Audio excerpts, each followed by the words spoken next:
My name is Johnny Williams, 65 years old, and after losing Margaret, my wife of 40 years, to cancer last year, I decided to leave everything behind. I sold our city house and bought a small cottage deep in the Montana woods. After decades as a forest ranger, returning to nature felt like coming home. It was perfect until my son-in-law Thomas called with news that shattered my peace.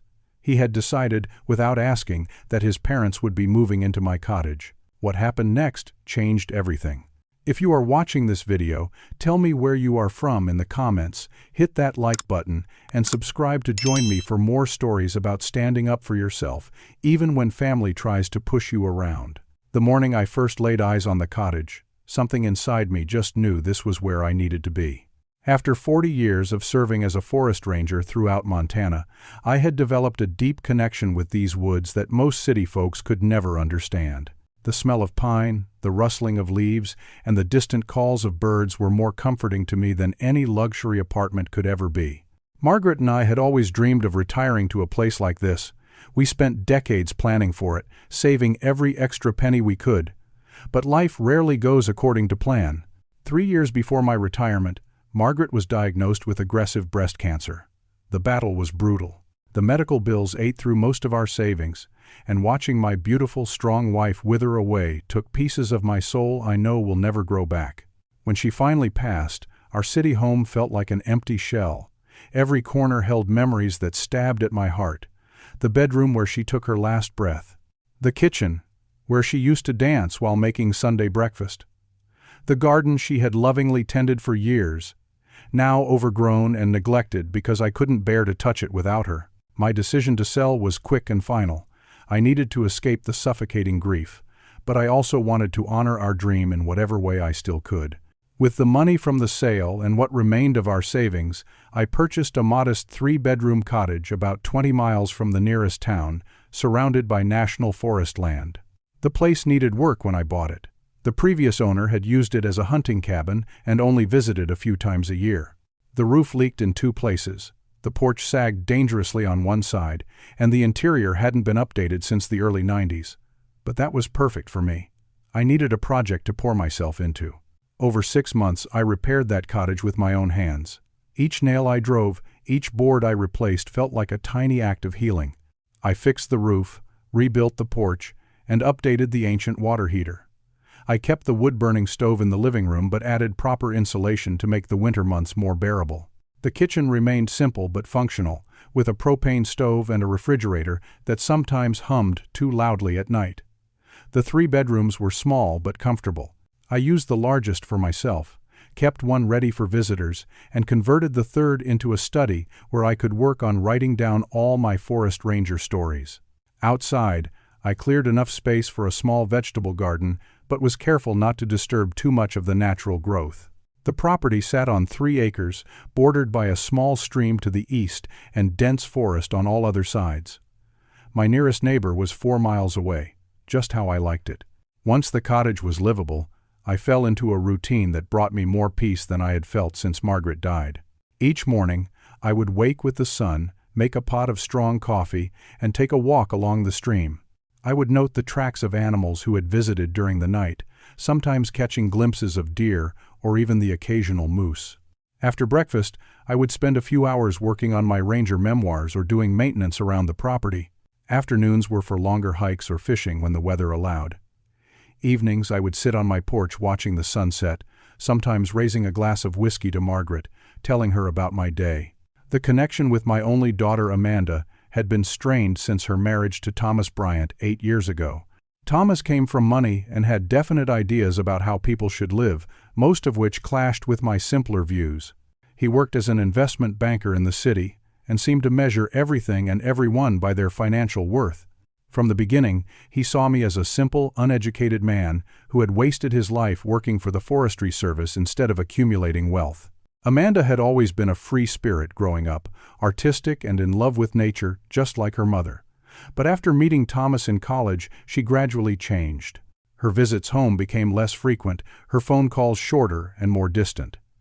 When she and Thomas had children, Noah and Sophie, now 8 and 6, I had hoped that would bring us closer again. But Thomas controlled those visits carefully, always finding reasons why the kids couldn't spend time at our house or why planned visits needed to be cut short. Margaret had been the peacekeeper, always finding diplomatic ways to maintain the relationship without confrontation. After her death, that delicate balance collapsed entirely. In the year before I moved to the cottage, I had seen my grandchildren exactly 3 times, each visit supervised closely by Thomas. When I told Amanda about my plan to move to the woods, her response was telling. While she expressed concern about me being alone, there was also a hint of relief, as if my physical distance would resolve an ongoing tension. Thomas, never one to hide his feelings, openly suggested that at my age, moving to a remote location showed poor judgment. He offered, in what he clearly thought was generosity, to help me find a suitable retirement community instead. I politely declined. The first few months at the cottage were the most peaceful I had experienced in years. The solitude wasn't loneliness, it was freedom. I spoke to Amanda weekly by phone, sent letters and drawings to my grandchildren, and even started making tentative plans for them to visit during the summer months when school was out. Thomas remained distant during these conversations, which suited me fine. Then came that Sunday morning phone call that would disrupt everything I had built. I remember that Sunday morning perfectly, the kind of crisp autumn day that makes you grateful to be alive. I had just returned from my morning walk with a handful of chanterelle mushrooms I planned to cook with my eggs when the phone rang. The cottage had spotty cell service, but I kept a landline for emergencies. Seeing Thomas's name on the caller ID was unusual enough that I answered immediately, concerned something might have happened to Amanda or the kids. "Johnny, good, you picked up." His voice had that brisk business tone he always used with me, as if our conversation was an appointment he needed to complete efficiently. "Everything okay with Amanda and the kids?" I asked, my hand tightening on the receiver. "They're fine. Listen, I need to discuss something with you. It's about my parents." I had met Harold and Diane Bryant only a handful of times over the years, mostly at formal occasions like the wedding and a couple of holiday gatherings.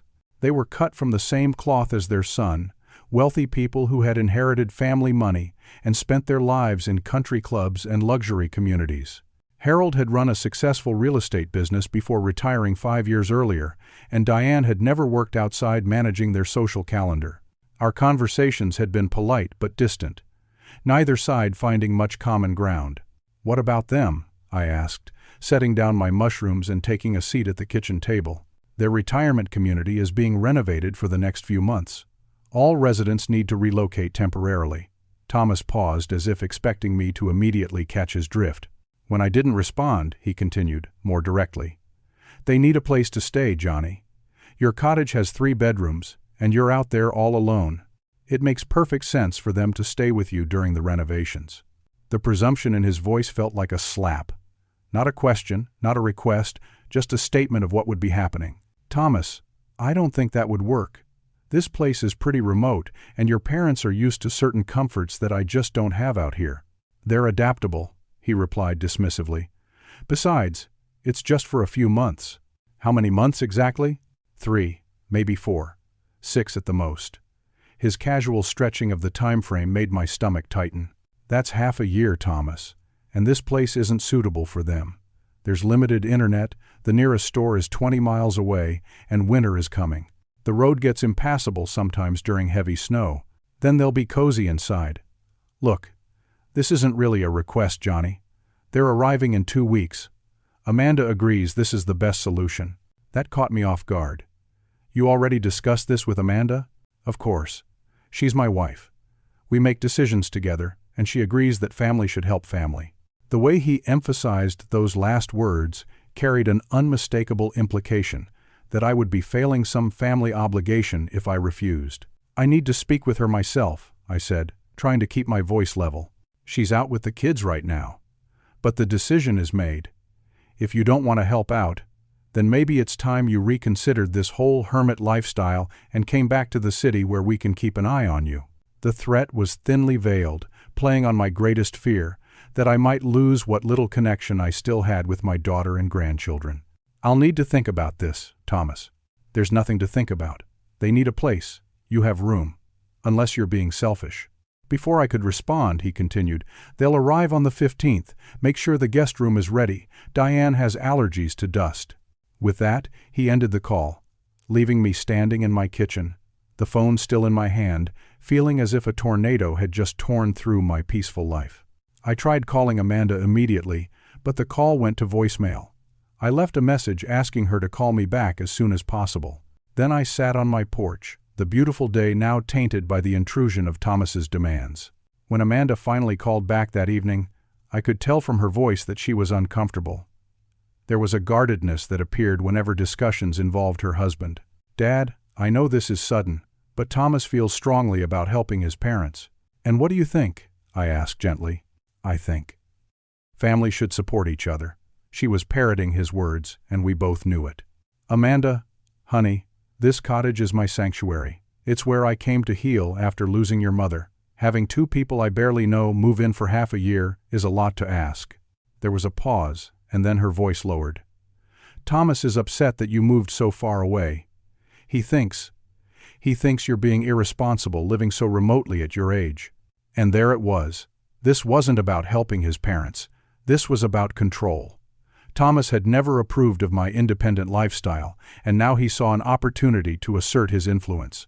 "The cottage has 3 bedrooms, she continued.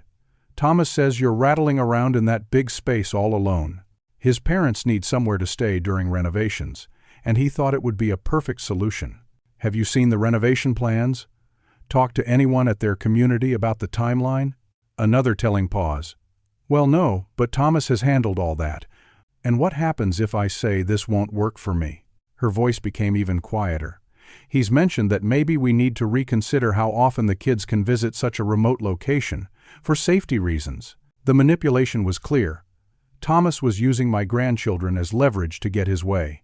"I see," was all I could say, my heart heavy with the realization that this was a fight I couldn't win directly. "Let me think about how to make this work."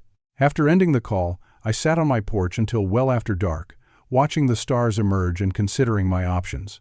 I could refuse outright and risk further estrangement from my family. I could acquiesce and watch as the Bryants, and by extension Thomas, took over my space and likely criticized every aspect of my lifestyle. Or I could find another way, a way that would make them realize on their own that this arrangement wouldn't work.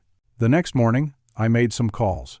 First to a friend who still worked in the Forestry Service office near the retirement community where the Bryants lived.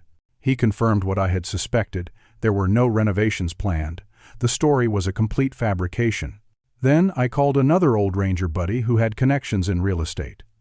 A quick check revealed that the Bryants had listed their condo for rent at an exorbitant monthly rate. Their plan wasn't about finding temporary accommodation during renovations, it was about generating income while living rent-free in my cottage.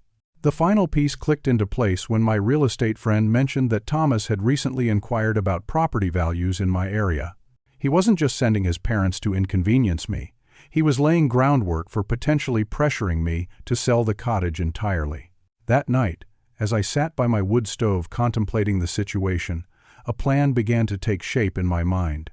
If Thomas and his parents saw my cottage as just a convenient empty space to be used at their discretion, perhaps they needed to experience exactly what life in my world was really like. The initial anger I felt gave way to something more strategic. Thomas and his parents had made assumptions about my home and my life that showed profound disrespect. They viewed my cottage as an underutilized resource rather than the carefully created sanctuary it was. If they wanted to live in my world, they should experience it authentically, not as the watered-down version they probably imagined. My first impulse was admittedly petty. I considered intentionally making the guest room uncomfortable, perhaps removing the mattress or accidentally leaving the window open during a rainstorm. But I quickly dismissed these ideas as beneath me. Margaret would have disapproved, and rightfully so.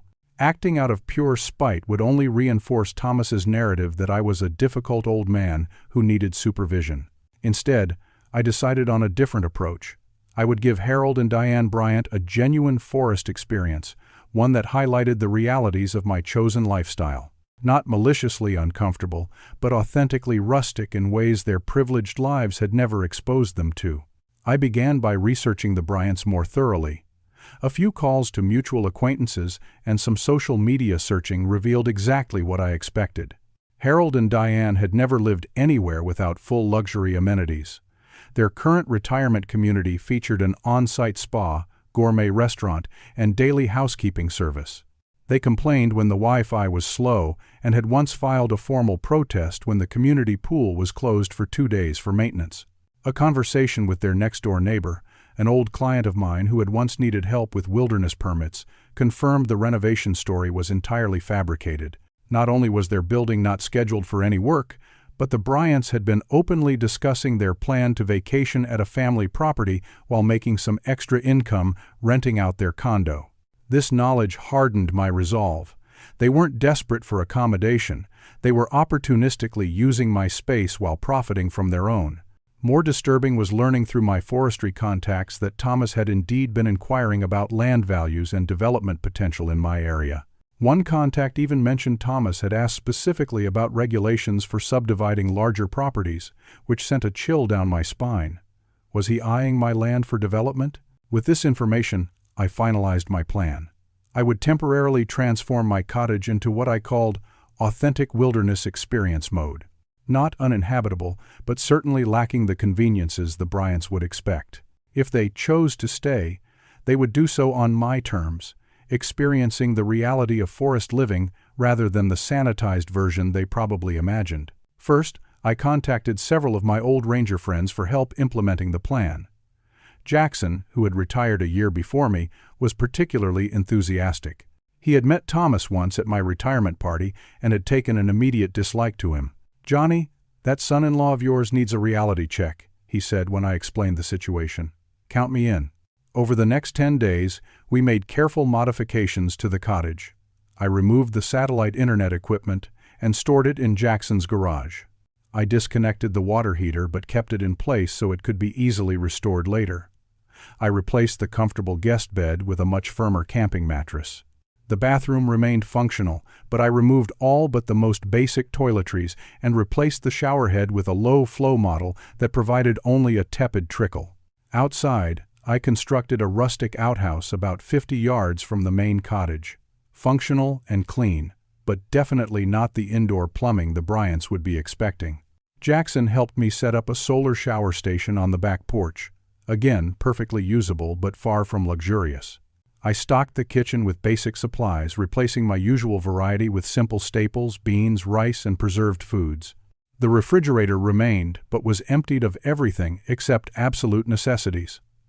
The electric coffee maker was stored away, replaced by a manual pour-over setup that required heating water on the wood stove. For the final touch, I asked another ranger friend, Maria, to help arrange some controlled wildlife encounters. Nothing dangerous, but memorable enough to unsettle city dwellers. She set up feeding stations just beyond the property line that would attract local raccoons and opossums, harmless creatures but startling when encountered unexpectedly. She also installed a recording system that would occasionally play the sounds of distant wolf howls during the night, authentic to the area but intimidating to the uninitiated. As the 15th approached, I called Thomas to confirm the arrangement. "Everything is ready for your parents," I said, injecting warmth into my voice. "I've prepared a special, authentic forest ranger experience for them."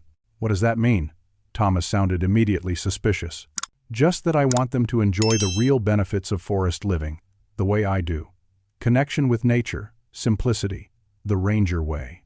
They just need a normal place to stay, Johnny. No need for special arrangements." "Nonsense. If they're staying at my home, I want them to experience what makes it special. I've gone to great trouble to prepare everything." There was a pause before Thomas responded. "Just make sure the basic amenities are working. My parents are accustomed to certain standards." "Everything will be operational," I assured him, which was technically true. The systems would work, just not in the way the Bryants would expect. "Good. They'll arrive around noon on the 15th. I expect you to make them feel welcome." "I guarantee they'll never forget their stay," I replied, meaning every word. After hanging up, I sat on my porch watching the sunset and contemplated the ethics of what I was doing. Was I being petty and vindictive? Perhaps a bit. But there was also a principle at stake. My home had been volunteered without my consent. My boundaries had been violated. And rather than confronting Thomas directly, which would only estrange me further from Amanda and my grandchildren, I was creating a situation where his parents would likely choose to leave of their own accord. It wasn't perfect, but it felt like the only option that preserved both my sanctuary and my self-respect. Margaret might not have approved of the method, but I believed she would have understood the necessity. She had always said that some lessons couldn't be taught, only experienced. On the morning of the 15th, I rose early and made final preparations. I dressed in my full old Forest Ranger uniform, complete with the campaign hat and official patches, something I hadn't worn since retirement. If the Bryants wanted to stay with a Forest Ranger, they would get the complete, authentic experience. As I stood on my porch watching the road for signs of their arrival, I felt a strange mix of anticipation and regret. I took no joy in making others uncomfortable, but sometimes uncomfortable truths were the only ones that made an impact. Thomas and his parents had made assumptions about me and my home. It was time they learned what forest living really meant. At precisely 12:30 on the 15th, a gleaming black luxury SUV appeared on my dirt driveway, moving cautiously as if the driver feared the unpaved road might somehow damage the expensive vehicle. Even from a distance, I could see Harold Bryant behind the wheel, his face a mask of concentration as he navigated the final stretch to my cottage. I stood waiting on the porch, deliberately dressed in my full Ranger uniform, complete with the official hat and boots polished to a shine. If they wanted to stay with a Forest Ranger, they would get one. The SUV finally came to a stop, and for several moments, no one moved. I could see Harold and Diane taking in the cottage, their expressions visible through the windshield shifting from anticipation to unmistakable disappointment. The modest size of my home, the rustic exterior, and the overwhelming presence of forest on all sides clearly wasn't what they had expected. Finally, Harold stepped out, dressed in what he probably considered casual wear, pressed khakis and a polo shirt that likely cost more than most of my wardrobe combined. Diane followed, wearing designer jeans and a cashmere sweater, her hair perfectly styled despite the 3-hour drive from the city. "Johnny," Harold called, attempting heartiness but not quite masking his dismay. "Quite a place you have here. Very rustic." I descended the porch steps and approached them with a wide smile. "Harold, Diane! Welcome to Ranger Station 7. "Ranger Station?" Diane looked confused. "I thought this was your home." "It is. But once a ranger, always a ranger. That's what we say in the service. I've maintained this as an unofficial station for wildlife monitoring and forest preservation. This was a complete fabrication, but one that would help explain the authentic experience I had prepared." Harold popped the trunk, revealing 4 large suitcases and several additional bags. "Where should we put our things?" "Let me help you with those," I said, grabbing the 2 largest cases. "We'll get you settled in right away. I hope you're ready for a true forest experience. Not many people get this opportunity." I led them into the cottage, watching their reactions carefully. The main living area, with its wood stove, simple furniture, and lack of television, immediately drew Diane's attention. "It's cozy," she said, clearly searching for something positive to say. "Thank you. I believe in the Ranger principle of minimal impact living. Less is more when you're surrounded by nature's beauty." I showed them to the guest bedroom, which I had prepared with the firm camp mattress covered in simple cotton sheets. The room had been stripped of most comforts, containing only a wooden chair, a small table with a kerosene lamp, and a set of hooks on the wall for hanging clothes. "Where's the television?" Harold asked, looking around the room. "Oh, I don't have one in the cottage. They draw too much power, and honestly, the forest provides better entertainment. Wait until you hear the wolves at night." "Wolves?" Diane's voice rose in pitch. "There are wolves here?" "Of course.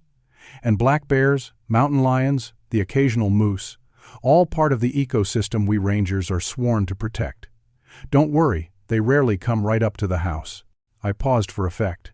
"Usually." I continued the tour, pointing out the wood stove that provided heating, explaining they would need to help maintain it by chopping wood, a chore I typically did first thing in the morning around 5 a.m. I showed them the kitchen with its basic supplies and propane stove, noting that meals were simple but nourishing in ranger life. When we reached the bathroom, I paused dramatically. Now, we do have indoor plumbing for hand washing and such, but as part of my conservation efforts, I primarily use the traditional facilities. "Traditional facilities?" Harold repeated, a note of dread in his voice. I led them outside and down a path to the newly constructed outhouse. "This is it. Built it myself using sustainable forest practices. Very efficient. And it provides excellent composting material." Diane's face had gone pale. You expect us to use an outhouse? It's the Ranger way. But don't worry, the indoor bathroom can be used during emergencies or severe weather. I just ask that you respect our water conservation practices. Showers are available there. I pointed to the solar shower station on the back porch, but only between 10 a.m. and 2 p.m. when the water is warmed by the Sunday. Harold's expression had transformed from disappointment to outrage. Thomas didn't mention any of this. He said you had a 3-bedroom house with all modern amenities. Oh, I have all the amenities a forest ranger needs. And 3 bedrooms, just as promised. The third one is my study where I document wildlife observations, but you're welcome to use it for meditation or forest contemplation. I continued cheerfully. I've planned a special welcome dinner tonight. We'll go foraging for ingredients this afternoon, and I'll show you how to identify edible mushrooms. It's an essential ranger skill. Harold pulled out his phone. I need to call Thomas. Cell service is very spotty here, I informed him. The landline works for emergencies, but even that can be unreliable during certain weather conditions. Part of the charm of disconnecting from the modern world. Harold walked away from the cottage, holding his phone up in different directions, searching for a signal. Diane stood on the porch, looking around at the dense forest with what appeared to be growing horror. Johnny, she said quietly when Harold was out of earshot, we were told this would be a comfortable place to stay while our community undergoes renovations. Thomas described a charming cottage with all the comforts of home. And it is charming, isn't it? I gestured to the forest around us. As for comforts, well, different people find comfort in different things. I find mine in connection with nature, simplicity, and purpose. That's what I'm offering you here, a chance to experience that same fulfillment. Harold returned, his face flushed with frustration. No signal at all. Where's the landline? I showed him the phone in the kitchen, and he immediately dialed Thomas's number. I busied myself unpacking some of their luggage, but I could hear Harold's side of the conversation clearly. Thomas, this place is completely unsuitable. No, you don't understand. There's an outhouse. No reliable phone service. He expects us to chop wood at 5 in the morning. This isn't what you described at all. There was a long pause as Thomas presumably responded. Well, ask him if he can at least restore some basic amenities. Yes, I understand it's his home, but this is ridiculous. No, we can't check into a hotel. The nearest one is probably miles away, and we've just driven 3 hours. Another pause. Fine. One night. We'll figure something out tomorrow. He hung up the phone and turned to me with a forced smile. Johnny, Thomas mentioned you might have removed some conveniences as part of your ranger lifestyle. Would it be possible to temporarily restore things like hot water and proper bathroom facilities during our stay? Removed?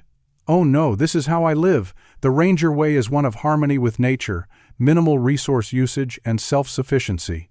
I would be doing you a disservice if I didn't share the authentic experience. I clapped him on the shoulder. Trust me, after a few days, you won't even miss those modern distractions. Now, let's get ready for our foraging expedition. The chanterelles wait for no man. The look exchanged between Harold and Diane was one I would treasure for years to come, a perfect blend of dismay, disbelief, and the dawning realization that they had severely miscalculated this situation. That evening, I prepared a meal of wild mushrooms, beans, and cornbread cooked in the cast-iron skillet on the wood stove. It was actually a delicious meal, one I enjoyed regularly, but the Bryants picked at their food with obvious reluctance. Is there wine? Diane asked hopefully. Alcohol dulls the senses, I informed her solemnly. As rangers, we need to stay alert for any forest emergencies. But I have some excellent pine needle tea I gathered myself this morning. Their first night at the cottage featured all the special elements I had arranged. The recorded wolf howls began just after 10 p.m., causing Diane to gasp audibly from their bedroom.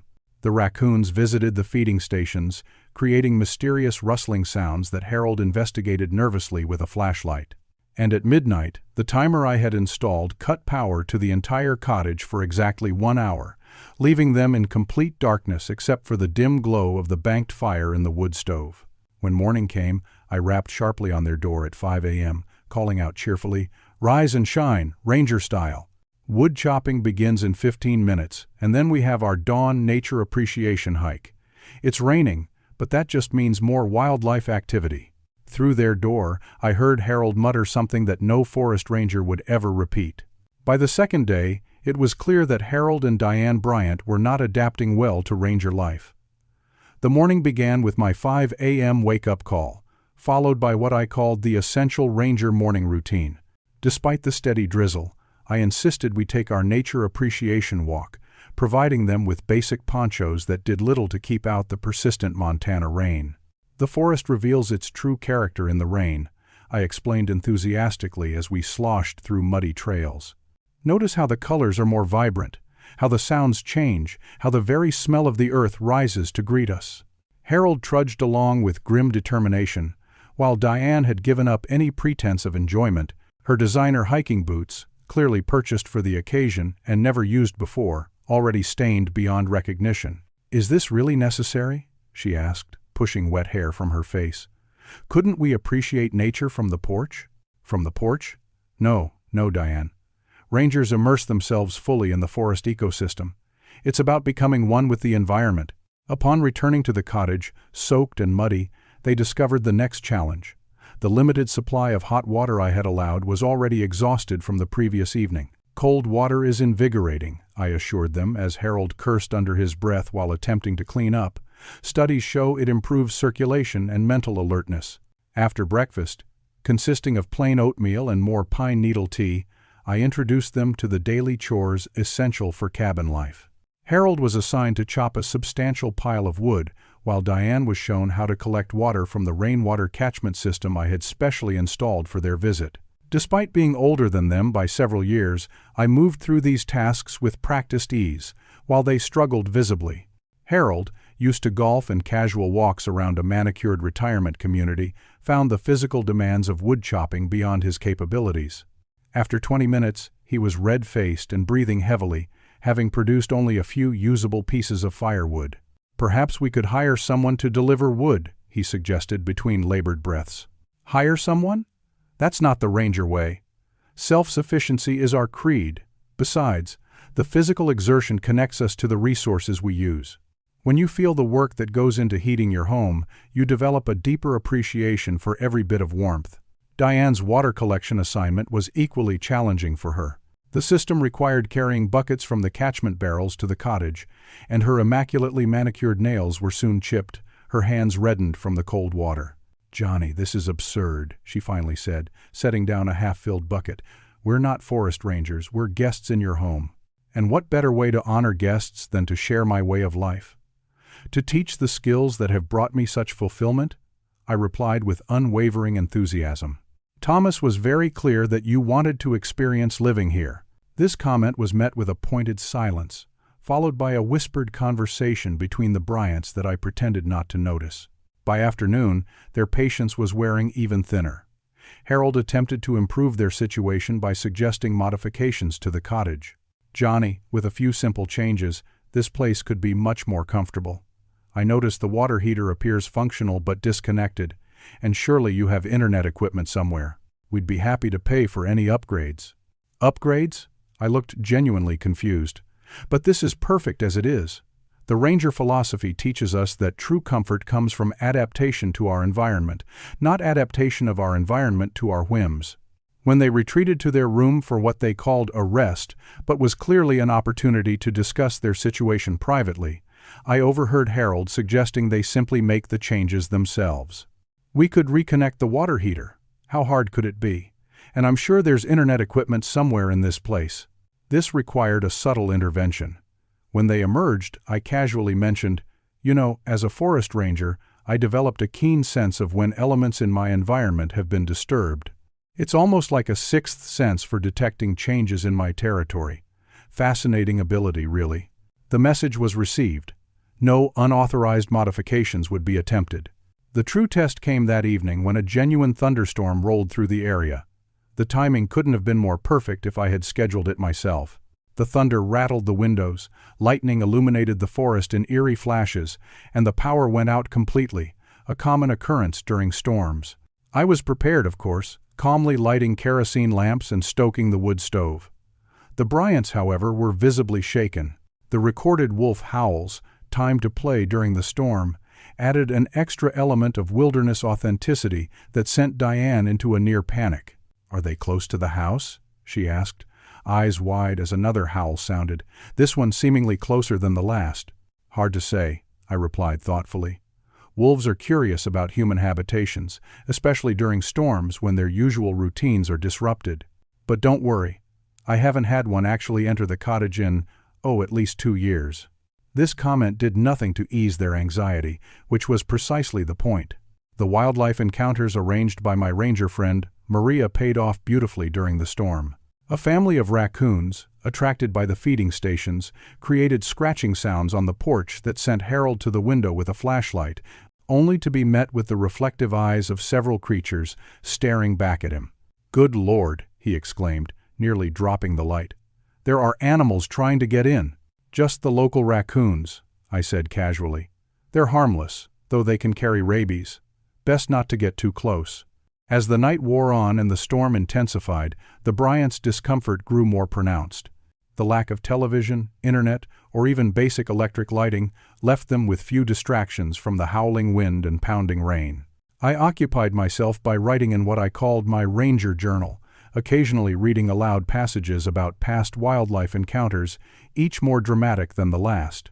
By morning, the storm had passed, but it had left its mark on both the landscape and the Bryants' resolve. The driveway was muddy and partially flooded, the power was still out, and Harold and Diane looked as if they had barely slept.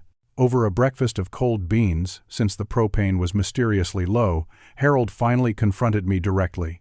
"Johnny, this has gone far enough. You've deliberately made this place uninhabitable. Thomas told us you had a comfortable home with guest rooms, not some primitive survival camp." I put on my most wounded expression. "Uninhabitable? This is my home, Harold. This is how I live, with respect for nature and an understanding of my place within it. If Thomas described something different, the misunderstanding is between you two, not with me." "No one lives like this by choice," Diane interjected. "No electricity, no hot water, an outhouse for God's sake. You're doing this deliberately to drive us away." I maintained my calm demeanor. "I'm sharing my authentic life with you. If that's uncomfortable, perhaps it's because you're used to a level of luxury that disconnects you from the natural world. Many find great spiritual value in simplifying their lives as I have." "Spiritual value?" Harold's voice rose. "There's nothing spiritual about freezing in the dark while animals try to break in. We're calling Thomas right now. This situation is untenable." "The landline is down because of the storm," I informed them. "It might be days before it's restored, and the road may be too muddy for safe travel. But don't worry, I have plenty of provisions. We rangers are always prepared." Harold's face reddened dangerously. "You planned this? This whole ranger experience is nothing but a scheme to make us leave." "Harold," I said evenly, "this is simply how I choose to live. If it's not to your liking, that's unfortunate, but it was never my idea to have you stay here. That arrangement was made between you and Thomas, without my input. I'm merely welcoming you into my home as it is." "As it is? You expect me to believe you normally shower with cold water and use an outhouse?" "The ranger way isn't for everyone," I conceded. "It requires a certain fortitude of character, a willingness to embrace discomfort as the price of authentic living." Harold stormed out onto the porch, Diane following close behind. Through the window I could see them in intense conversation, gesturing toward the cottage and then the muddy driveway. Their desperation was evident, and I felt a twinge of guilt that was quickly overshadowed by the memory of how this situation had been forced upon me. They spent most of that third day attempting to find cell service, walking along the edge of the property with phones held high, trying to contact Thomas.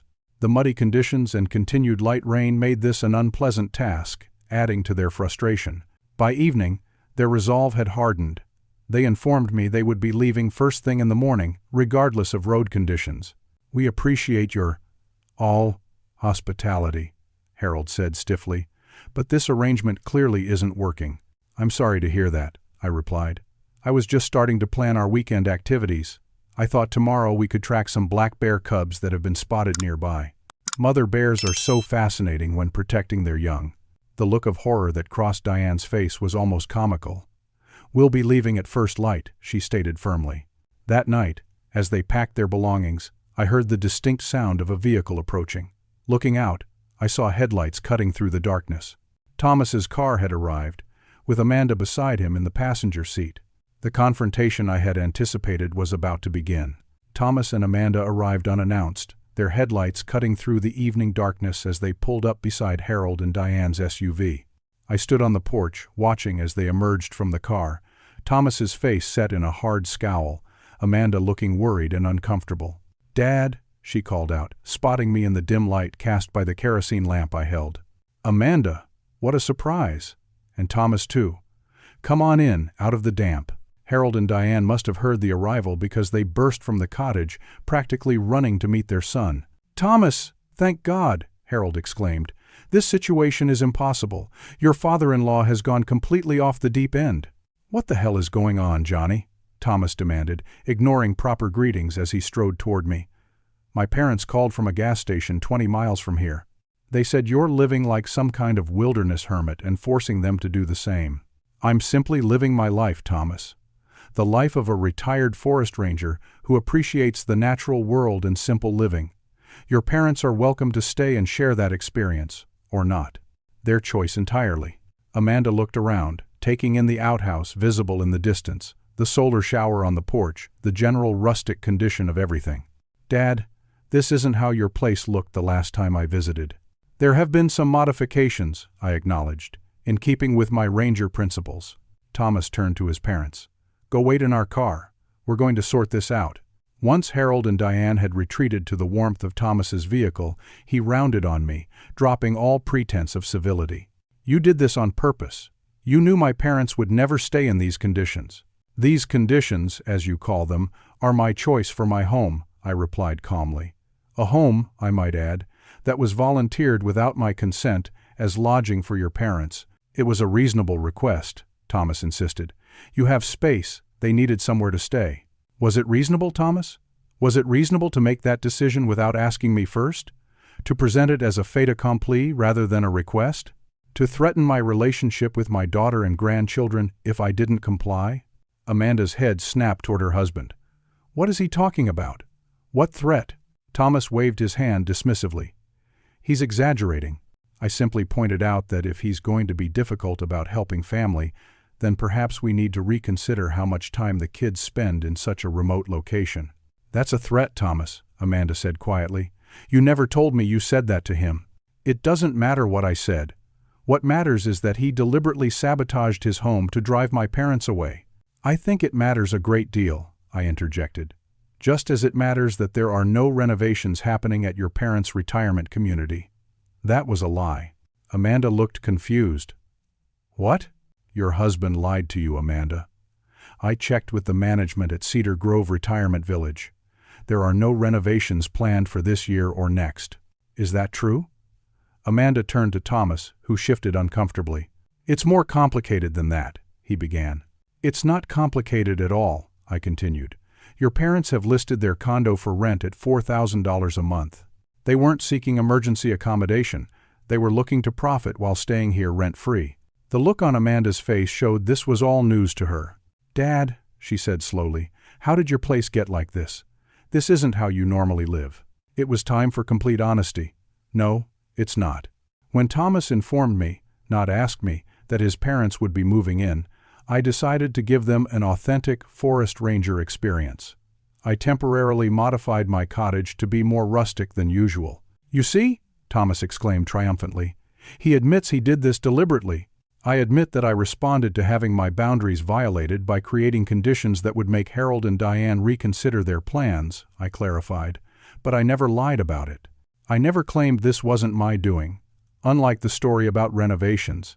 Amanda turned to her husband, her expression hardening. "You told me his parents needed emergency housing because of renovations. You said Dad had enthusiastically offered to help." "I simplified the situation," Thomas said defensively. "My parents did need somewhere to stay, and your father does have room. All the details aren't important." "The truth is always important," I said firmly. "Just as it's important that you've been inquiring about property values and development potential in this area." "Planning to pressure me to sell, Thomas?" This revelation clearly shocked Amanda even more. "You've been what? Why would you do that without discussing it with me?" The conversation was interrupted by Harold, who had apparently been watching from the car and decided to intervene. "This has gone far enough," he said, approaching us. Thomas, your father-in-law deliberately created an inhospitable environment. No hot water, no proper bathroom, making us perform physical labor at dawn. It's outrageous." "It certainly is," I agreed. "Almost as outrageous as planning to stay in someone's home for 6 months under false pretenses while renting out your own property for profit." Harold had the decency to look somewhat ashamed. The rental aspect was just making the best of the situation.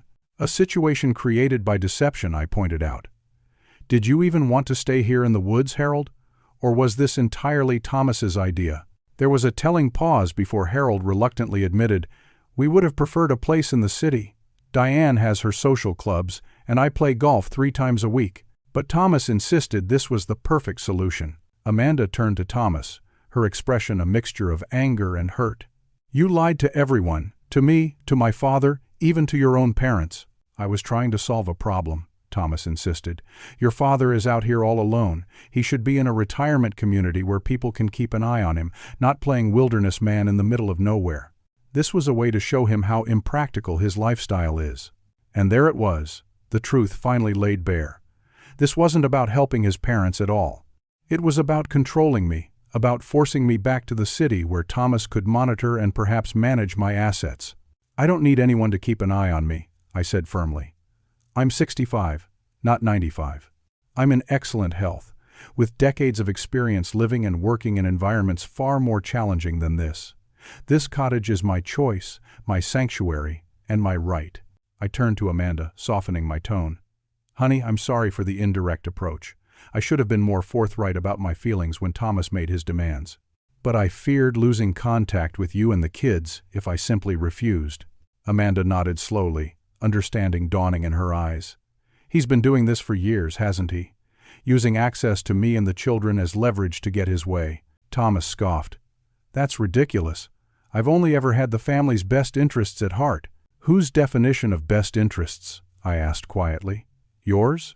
Because from where I stand, respecting others' choices and autonomy is part of having their best interests at heart, even when those choices differ from what you would make." Harold cleared his throat awkwardly. "We'll be getting a hotel in town tonight and heading back to the city tomorrow." "That seems wise," I agreed. "And Thomas, Amanda, I think you two have some things to discuss that don't require my presence." The confrontation had reached its natural conclusion. The truth was out, the manipulations exposed. As Harold returned to collect Diane and their belongings, Amanda stood looking at her husband with new eyes, seeing perhaps for the first time the pattern of control that had shaped their marriage. "We'll talk about this at home," she told Thomas, her voice quiet but firm. Thomas looked as though he wanted to argue but thought better of it. "Fine, let's help my parents get their things and go." As they all prepared to leave, Amanda hung back, giving me a quick hug. "I'll call you tomorrow, Dad. We need to talk, just the two of us." "I'd like that," I replied, returning the embrace. I watched as they all drove away, the cottage suddenly silent again. I felt no triumph or vindication, only a weariness tinged with hope that perhaps, finally, things might change for the better. In the days following the confrontation, I restored my cottage to its normal state. The water heater was reconnected, the comfortable mattress returned to the guest room, and the outhouse, while well constructed, was repurposed as a garden tool shed. I reinstalled the satellite internet and brought my television back from storage. The wildlife feeding stations were removed, though I kept one for the birds that had become accustomed to visiting. As I worked, I found myself reflecting on my actions with mixed feelings. The satisfaction of having stood my ground was tempered by regret that it had required such an indirect approach. Margaret would have handled it differently, with more grace and directness. But then, Margaret had possessed a unique ability to navigate difficult conversations without creating defensiveness. 3 days passed with no word from Amanda or Thomas. I tried not to worry, focusing instead on returning to my peaceful routine. On the 4th day, just as I was beginning to fear the worst, a car appeared on my driveway. Amanda's car, with only her inside. She stepped out looking both determined and vulnerable, so much like her mother in that moment that it made my heart ache. "Dad," she said simply, embracing me tightly when I met her on the porch. "It's good to see you, sweetheart. Come in." I had prepared for this visit, making her favorite tea and setting out the cookies she had always loved as a child. Small gestures, but meaningful ones. We sat at my kitchen table, the afternoon sun streaming through the windows, casting dappled light across the worn wood surface. "The place looks different," she observed with a small smile. "More like the cottage I remember visiting."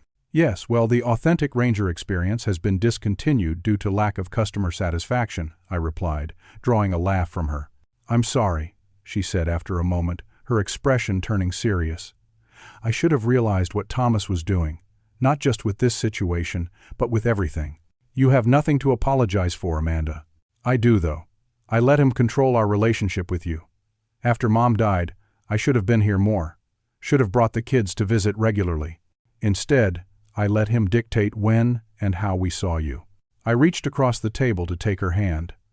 "Thomas is very good at what he does. He presents his controlling behavior as concern, as practical thinking. It's easy to be swept along by someone like that, especially when they're otherwise loving and supportive." She nodded slowly. "He has been those things too. That's what makes this so difficult.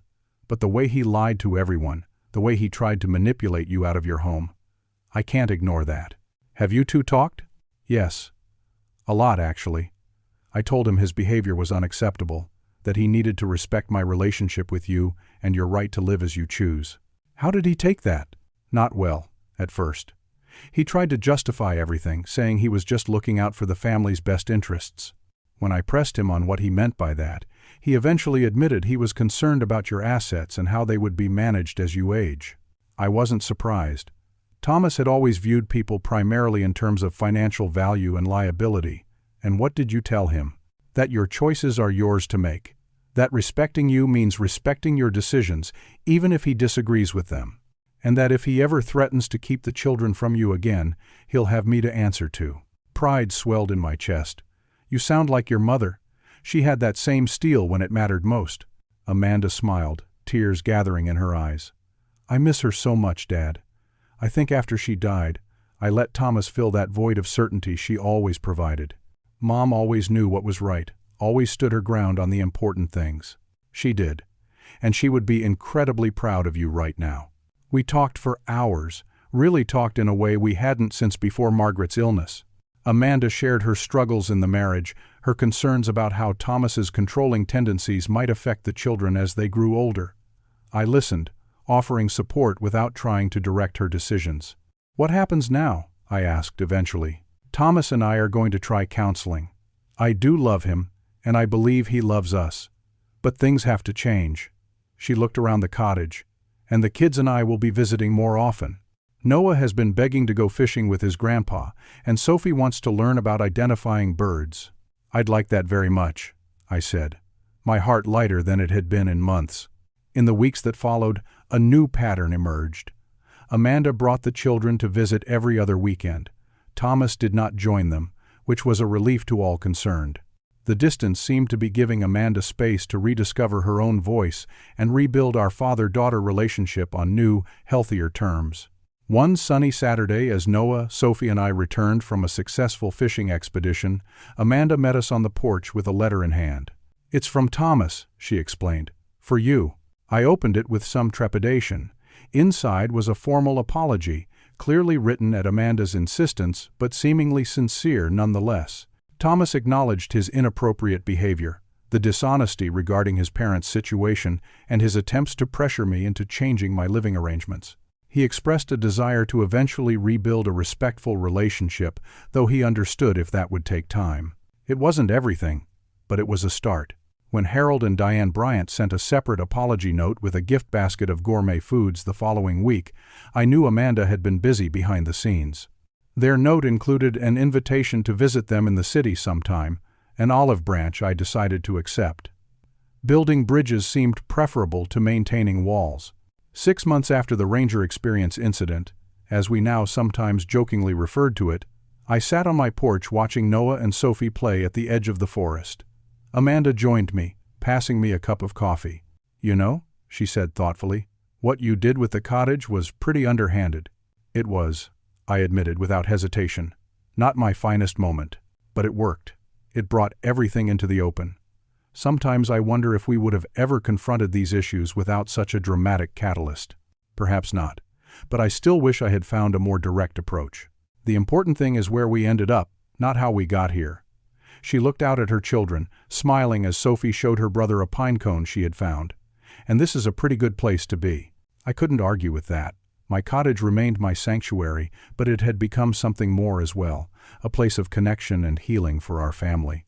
The peace I had sought in solitude had ultimately been found in restored relationships instead. Setting boundaries with family is perhaps one of life's most challenging tasks. We love them, need them, and are bound to them in ways both beautiful and complicated. But boundaries, I had learned, aren't walls meant to keep others out.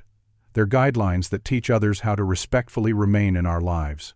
As I watched my grandchildren exploring the forest edge with the same wonder I had felt throughout my ranger career, I realized that standing firm on those boundaries had not only preserved my own peace, but had created space for something new to grow, something healthy and strong that would outlast me.